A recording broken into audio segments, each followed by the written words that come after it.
আসসালামু আলাইকুম ওরহমতুল্লাহি ওবারাকাতুহ। সুপ্রিয় সপ্তম শ্রেণীর শিক্ষার্থীবৃন্দ, আজকে তোমরা বাংলা প্রথম পত্র বই গদ্য হচ্ছে পাখি, পৃষ্ঠা হচ্ছে 29 থেকে 29, 30, 31 সম্পূর্ণ অধ্যায় উত্তর সম্পর্কে আলোচনা করব। প্রিয় শিক্ষার্থী, আমরা হচ্ছে 30 পৃষ্ঠার বহুনির্বাচনী প্রশ্নের উত্তর সম্পর্কে আলোচনা করব। তারপর হচ্ছে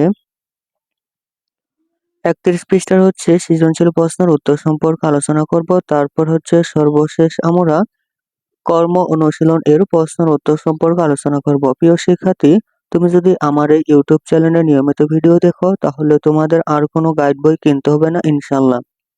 সুতরাং চ্যানেলটি এখনই সাবস্ক্রাইব করে পাশে থাকতে পারো। চলো শুরু করা যাক।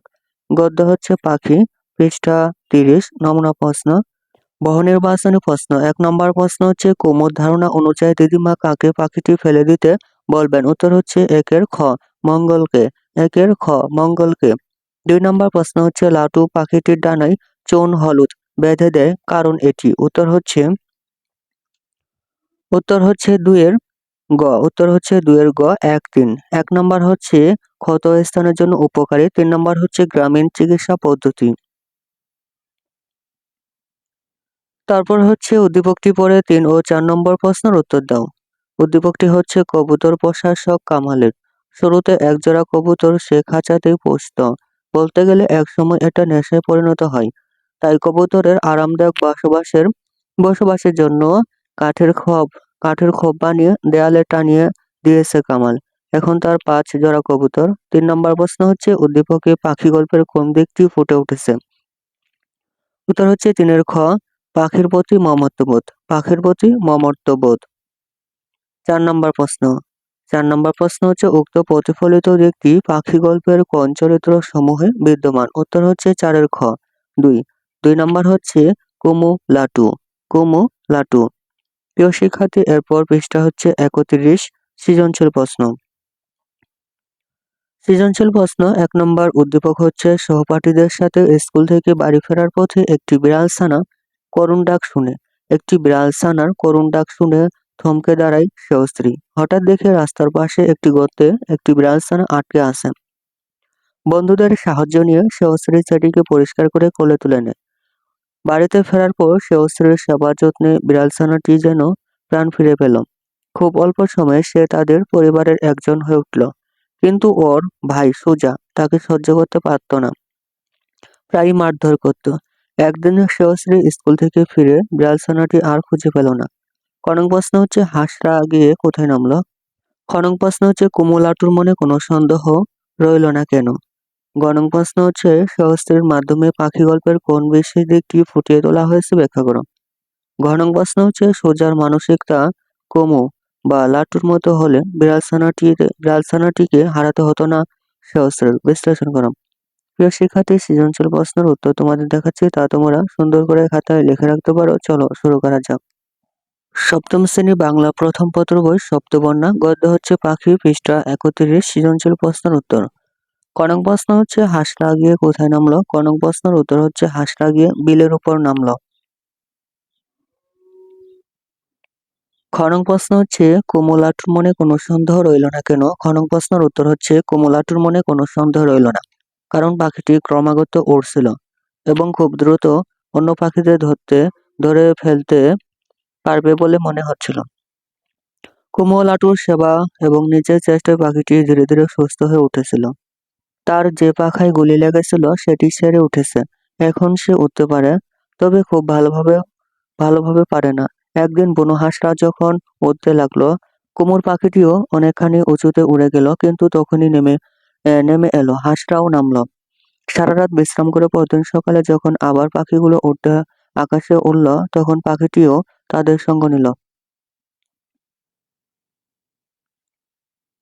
তাদের থেকে একটু পিছিয়ে থাকলো বটে, তবে কুমলাটুর মনে সন্দেহ রইল না সে যেভাবে উঠছে তাতে এখনই তাদের ধরে ফেলবে।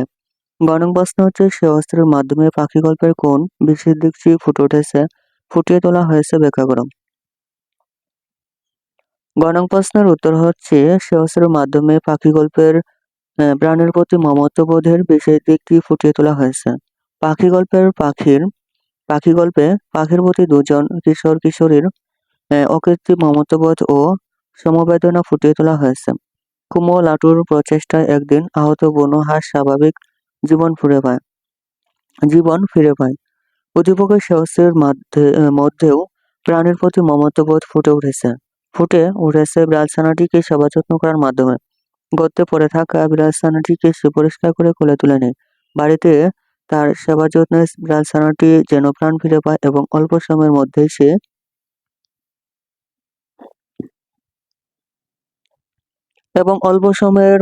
সে শ্রেয়সীর পরিবারের একজন হয়ে ওঠে। পাখি গল্পে কুমু ও লাটুর মধ্যে পাখির প্রতি মমত্ববোধের বিষয়টি যেমন ফুটে উঠেছে, তেমনি শ্রেয়সীর মধ্যেও সেই মানবিক গুণের প্রকাশ দেখা যায়। ঘটক প্রশ্ন হচ্ছে, সোজার মানসিকতা কুমু বা লাটুর মতো হলে বিড়ালছানাটিকে হারাতে হতো না, সে অস্ত্রের বিশ্লেষণ করো। ঘটক প্রশ্নের উত্তর হচ্ছে, প্রাণীদের প্রতি মমত্ববোধের পার্থক্যের কারণে বলা যায় সোজার মানসিকতা কুমু বা লাটুর মতো হলে বিড়ালছানাটিকে হারাতে হতো না, সে অস্থির। মন্তব্যটি যথার্থ। পাখি গল্পে প্রাণীর প্রতি অসীম মমত্ববোধ ফুটে উঠেছে। কিশোর কিশোরী লাটু ও কুমুর সহযোগিতায় একটি আহত বুনো হাঁস সুস্থ হয়ে ওঠে। তাদের ভালোবাসা ও যত্নে পাখিটি স্বাভাবিক জীবন ফিরে পায়। অন্যদিকে উদ্দীপকের সেহস্রীর ভাই সুজা নিষ্ঠুর মানসিকতার অধিকারী। সেহস্রী পশু পাখি ভালোবাসলেও সুজা তা পছন্দ করে না। তাই রাস্তা থেকে তুলে আনা বিড়াল ছানাটিকে সে মারধর করে। এর ফলে বিড়াল ছানাটি তাদের বাড়ি থেকে চলে যায়। উদ্দীপক ও পাখি গল্পের তুলনায় দেখা যায় পশু পাখিও আদর ভালোবাসা বোঝে। যেখানে তারা স্নেহ পায় সেখানে থাকতে চায়, কিন্তু সোজার মধ্যে সে অনুভূতি ছিল না। যদি তার মানসিকতা কুমু-লাটুর মতো হতো, তবে সে বিড়ালছানাটির প্রতি সদয় আচরণ করত এবং সহস্রীকে তাকে হারাতে হতো না। অতএব মন্তব্যটি যথার্থ। প্রিয় শিক্ষার্থী, এরপর তোমাদের আলোচনা করবো হচ্ছে কর্ম অনুশীলন। চলো শুরু করা যাক। প্রিয় শিক্ষার্থী, এরপর হচ্ছে তোমাদের কর্ম অনুশীলন, পৃষ্ঠা হচ্ছে 29।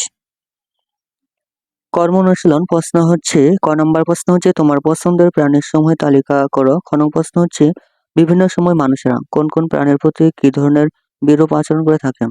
গ নম্বর প্রশ্ন হচ্ছে, প্রাণীদের প্রতি উপযুক্ত মমত্ববোধ দেখানোর জন্য আমাদের আচরণে কি কি পরিবর্তন আনা উচিত। প্রিয় শিক্ষার্থী, কর্ম অনুশীলন এর উত্তর তোমাদের দেখাচ্ছি, তা তোমরা খাতায় সুন্দর করে লিখে রাখতে পারো। চলো শুরু করা যাক। সপ্তম শ্রেণী বাংলা প্রথম পত্র বই সপ্তবর্ণা গদ্য হচ্ছে পাখি, পৃষ্ঠা 29। কর্ম অনুশীলন প্রশ্নের উত্তর। ক নং প্রশ্ন হচ্ছে, তোমার পছন্দের প্রাণীর সমূহের তালিকা করো। সমাধান। কাজের ধরন হচ্ছে একক কাজ। কাজের উদ্দেশ্য হচ্ছে প্রাণীদের প্রতি মমত্ববোধ জাগ্রত করা। কাজের নির্দেশনা। 1 নম্বর হচ্ছে, প্রথমে তোমার দেখা প্রাণীদের সম্পর্কে ভাবো। 2 নম্বর হচ্ছে, এরপর যেসব প্রাণী তোমার ভালো লাগে সেগুলোর একটি তালিকা প্রস্তুত করো। কাজের বর্ণনা। আমি বিভিন্ন ধরনের প্রাণী পছন্দ করি, যেমন হচ্ছে পাখির মধ্যে কবুতর, টিয়া, শালিক, ময়না, চড়ুই, ঘুঘু, দোয়েল, বুলবুলি, ময়ূর, চিল, হাঁস, মুরগি, কাক, কোকিল, অতিথি পাখি ইত্যাদি। তারপর হচ্ছে পশুর মধ্যে হচ্ছে গরু, ছাগল, মহিষ, কুকুর, বিড়াল, ঘোড়া, হরিণ, বানর, খরগোশ, বাঘ, হাতি, গন্ডার, কুমির ইত্যাদি। পতঙ্গের মধ্যে প্রজাপতি, ফড়িং, ভ্রমর, মৌমাছি ইত্যাদি। খ নং প্রশ্ন হচ্ছে, বিভিন্ন সময় মানুষ কোন কোন প্রাণীর প্রতি কি ধরনের বিরূপ আচরণ করে থাকে। সমাধান হচ্ছে, কাজের ধরন হচ্ছে একক কাজ। কাজের উদ্দেশ্য প্রাণীদের প্রতি মমত্ববোধ সৃষ্টি এবং সদয় আচরণে উদ্বুদ্ধ করা। কাজের নির্দেশনা। 1 নম্বর হচ্ছে, চলার পথে মানুষের আচরণ খেয়াল করতে হবে।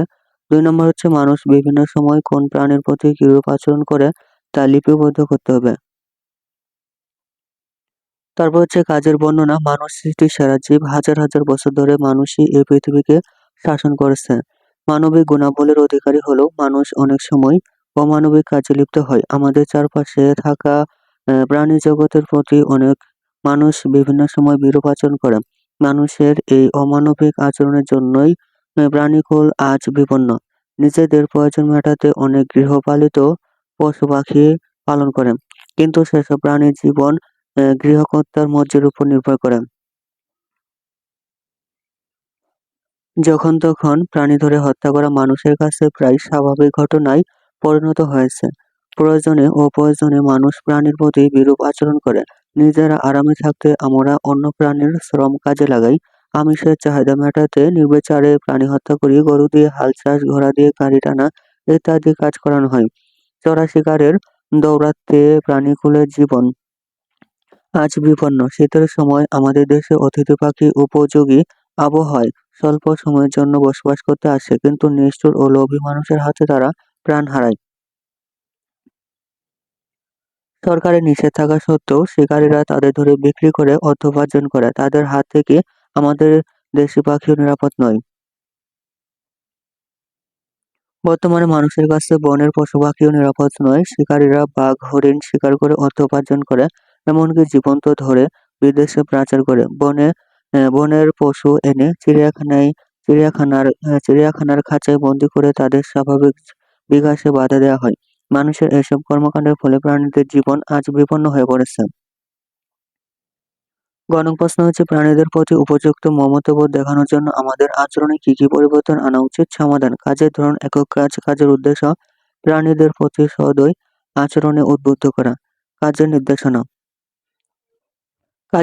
১ নম্বর হচ্ছে চারপাশের বিভিন্ন প্রাণী সম্পর্কে ভাবতে হবে। ২ নম্বর, তাদের প্রতি উপযুক্ত মমত্ববোধ দেখানোর জন্য কি করা যায় তা লিপিবদ্ধ করতে হবে। কাজের বর্ণনা।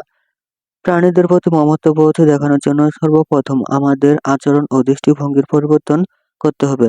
নিজেদের স্বার্থ হাসিলের জন্য প্রাণী হত্যা করা থেকে বিরত থাকতে হবে। তাদের বসবাস ও নিষ্ঠুর জীবন ধারণের জন্য উপযুক্ত পরিবেশ সৃষ্টি করতে হবে।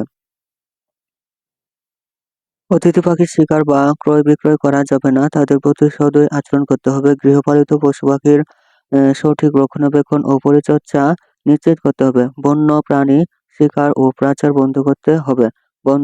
বন্ধে সচেতন হতে হবে। আমাদের আচরণের ইতিবাচক পরিবর্তনের মাধ্যমেই প্রাণীদের প্রতি প্রকৃত মমত্ববোধ প্রদর্শন করা সম্ভব।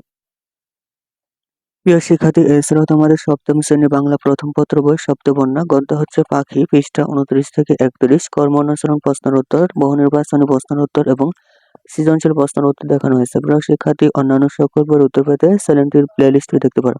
প্রিয় শিক্ষার্থী, তুমি যদি আমার এই ইউটিউব চ্যানেলে নিয়মিত ভিডিও দেখো তাহলে তোমাদের আর কোনো গাইড বই কিনতে হবে না ইনশাআল্লাহ। সুতরাং চ্যানেলটি এখনই সাবস্ক্রাইব করে পাশে থাকতে পারো। ধন্যবাদ।